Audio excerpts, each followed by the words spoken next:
Could papaya rules wind up eating themselves over 2026? Because it doesn't really look comfortable for McLaren. It's going to be stress tested more than ever. And given that Lando says they never existed in the first place, and the other one is defending them to the hilt, McLaren might have ended up creating a monster. Because like it or not, McLaren might have built a training environment where papaya rules started off as branding, but under pressure, they became an operating doctrine concerning public fairness, as well as internal calm and constant practice diffusing flashpoints. That discipline has contributed towards their combined success. Out of the 4 recent championship titles of 24 and 25, McLaren have gone on to win 3 of them. That has to be appreciated.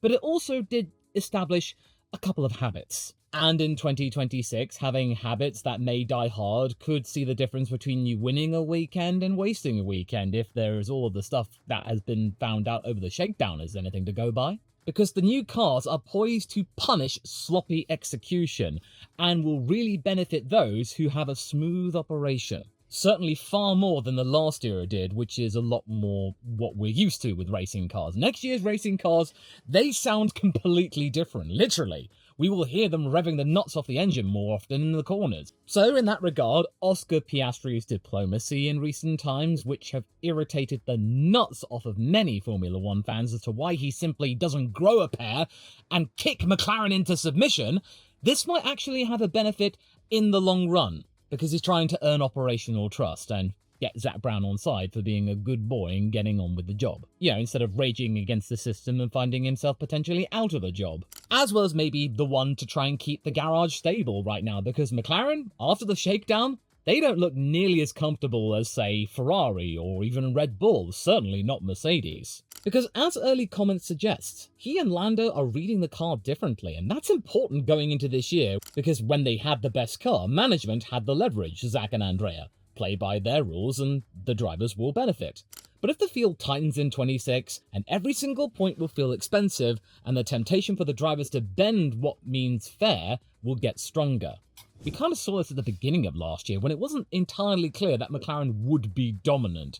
We did see some flickers of resentment from both Lando and Oscar showing their true colours, when there was absolute fear paralysis on the pit wall. And to some, they might view all of this as a little bit disappointing because, as we have seen, papaya rules started off as something that had good intentions to try and keep things clean, but it's metamorphosed itself into something nothing more than a PR slogan. A papaya-flavoured way to say, hey, we're the nice guys! Which ultimately was derided by Max Verstappen, the current fan favourite at the time, and even going as far as saying that Oscar Piastri, by doing all of this, might have sold his very soul. I'm not gonna lie, when I read that, yeesh! Because, yeah, it did diminish a lot of the achievements that Oscar did achieve in 2025, thrown away after that end-of-season collapse, and Lando came out as the victor. That being said, papaya rules were there for a reason, as some kind of control system, to prevent anything akin to stuff we've seen at McLaren and at other teams in recent times. You know, collisions related to ego, or breakdowns in communications over the radio, that kind of jazz. As well as petty retaliations, gamesmanships in the garage, and all of that other stuff that easily sees a team completely collapse. 2007, there you go. But I'm not saying McLaren were immune to all of that. They still did have breakdowns of communication over the radio, and those two did collide. But at least none of those things detonated the season. I mean, just about. You know, there were a couple of points in it. But this coming year, control systems will come to define the sport itself in other means. And I know you might be getting sick and tired of me referring to Ayo Komatsu's take about how much deployment could actually make the difference, but it really is relevant. It hammers it home. You could lose up to 7/10 of a second if you don't get the balance right. Your lap is toast if you don't, so it wouldn't surprise me if we see plenty of laps which start off relatively smooth before getting a last gasp ravishing of Sector 3. Because until now, if you had the bad start to the lap, you could maybe salvage it by just simply, you know, as one Australian said, licking the stamp and send it, go.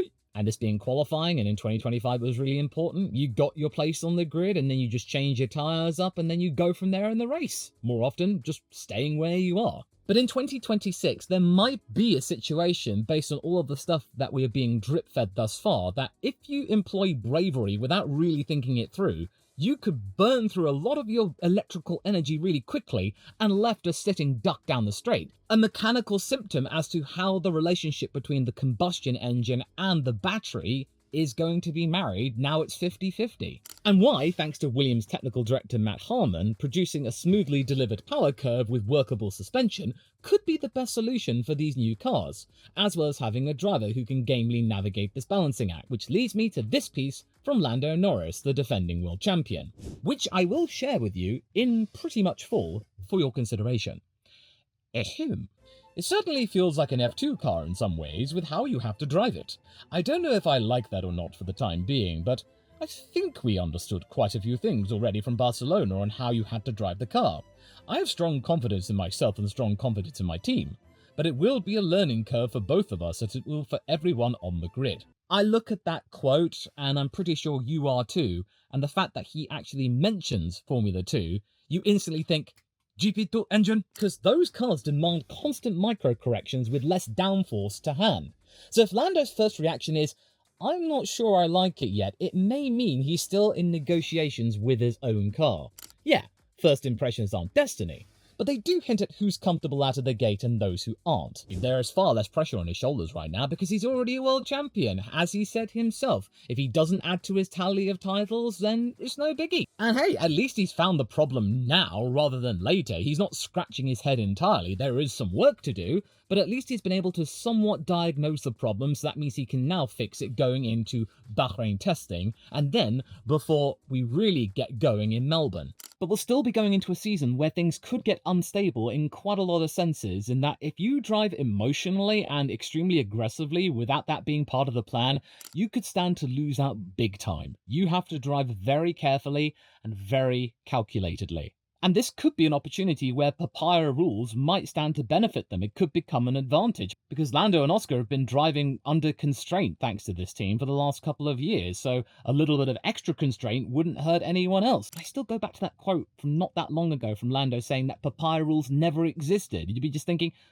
okay, that was a really weird thing to say, whereas Oscar, he's just been towing the party line throughout. And in fact, acknowledges papaya rules, saying, oh yeah, it wasn't perfect, but it came out in the end. We're going to carry it on again, but tweak it. In other words, if they actually follow that script, 2026 for them might actually work out for them so long as the car is on song with them as well and it becomes predictable. Because if it isn't predictable, then what good is any of that? You'll need to think on your feet and be prepared to change your run plan in real time. The team radio is there, but it might not be able to act as quickly as you can with your hands on the steering wheel and managing all of the buttons. You may need to trust your gut more than the pit wall.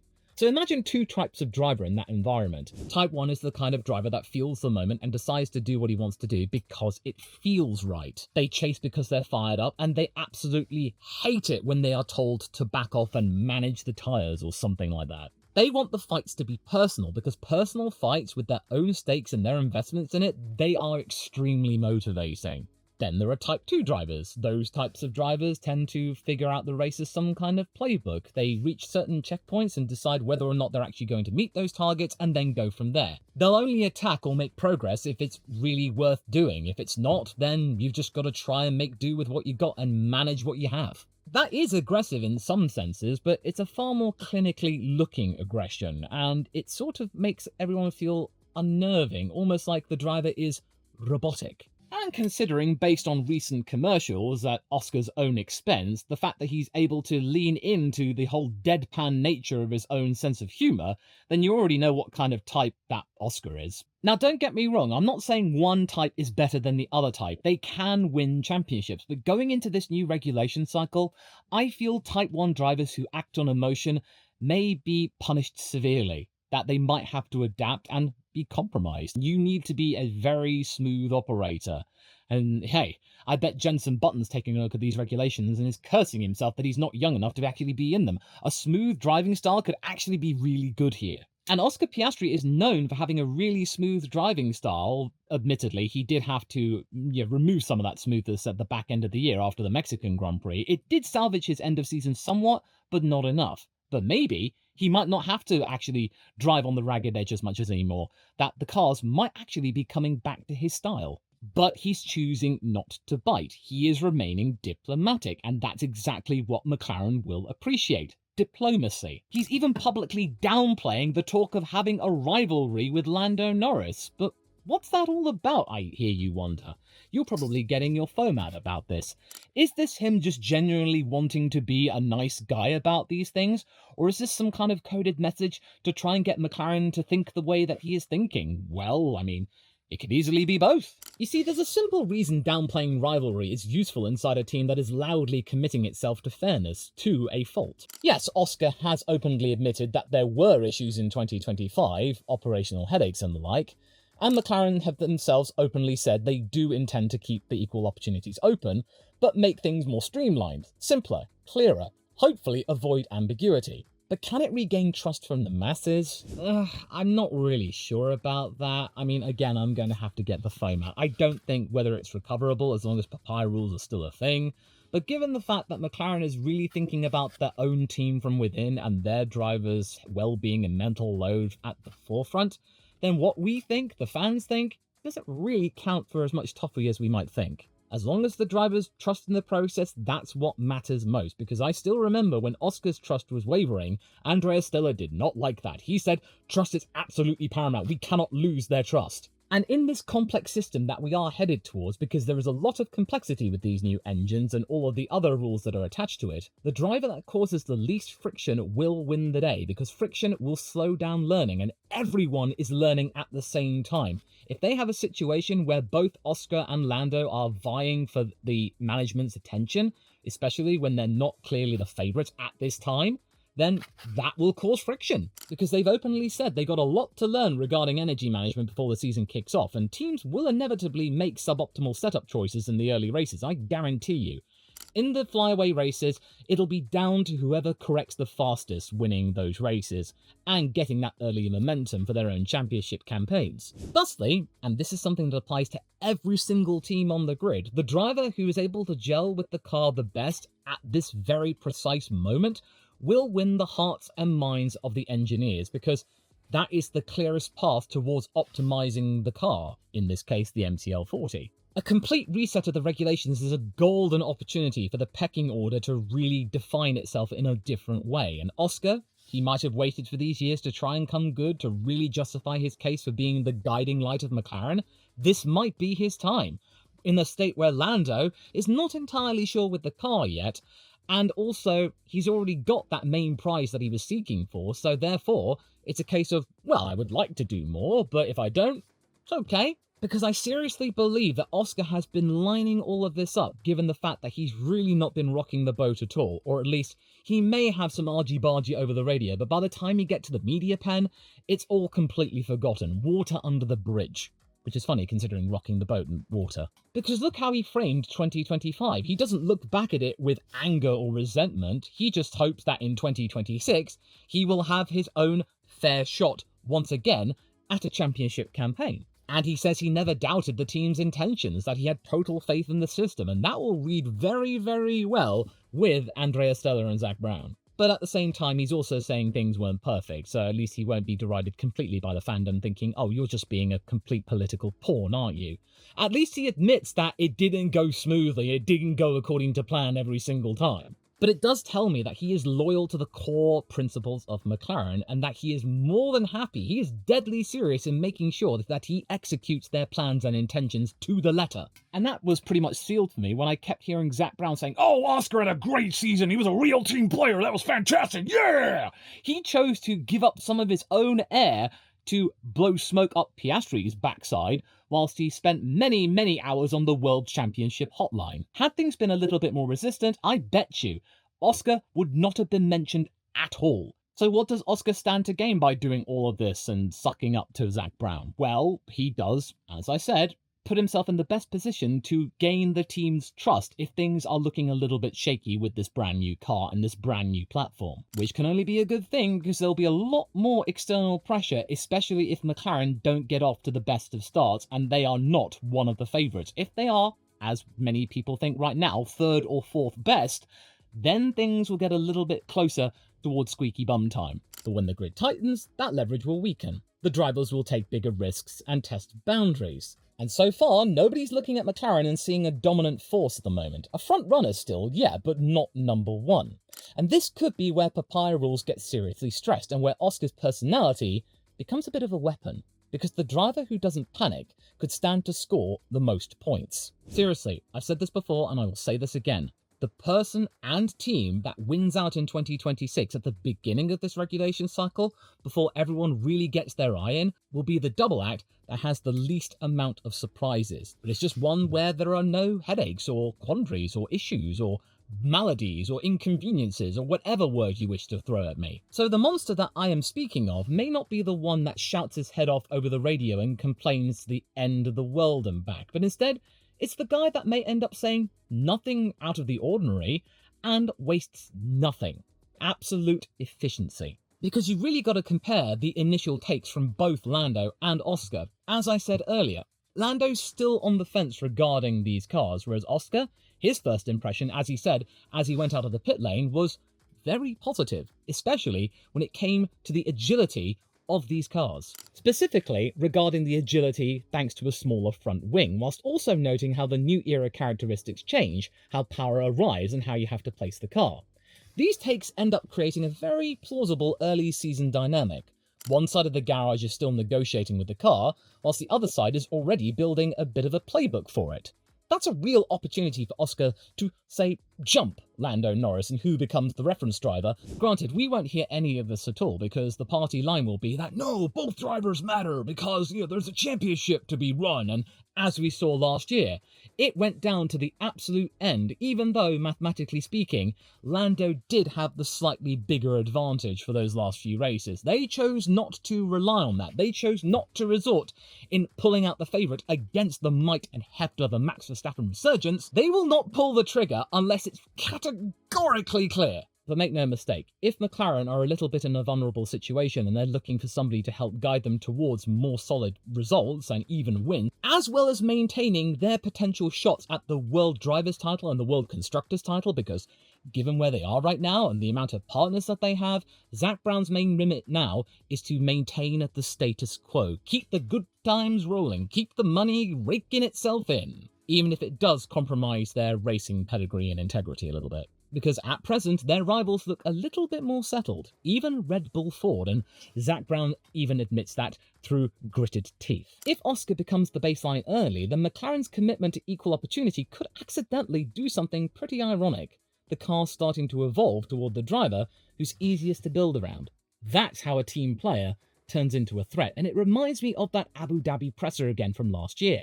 Right now, Lando and Oscar get on just fine, but the former did stress that it's on a tightrope, their friendship. It could take one flashpoint now to send all of that work crashing down. Should Norris sense something off, the party might be over.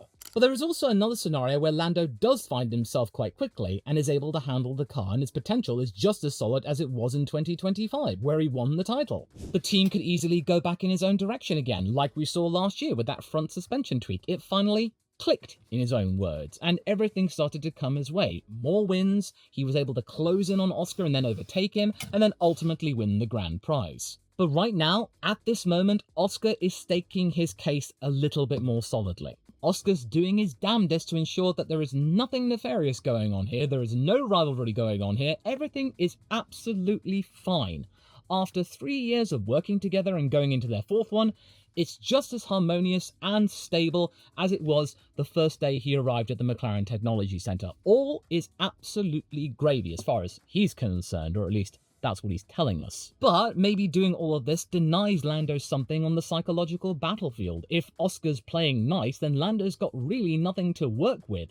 I'm not saying that Lando's going to do that by default, but it really depends on how well or how unstable this brand new car is in comparison to its competition. Because Oscar refusing to buy into all of the hysteria about his situation at McLaren and not wanting to ape the same things that his own manager Mark Webber dealt with at Red Bull, he's telling all of the theatrics and all of the skeptics to just simply jog on. He's not interested in any of that. He is not going to buy into the drama. And with Lando, even though I do respect and appreciate him wanting to be honest and true with his views, he does lend himself to theatrics even if he doesn't try to. He gives us and the official media plenty to chew over.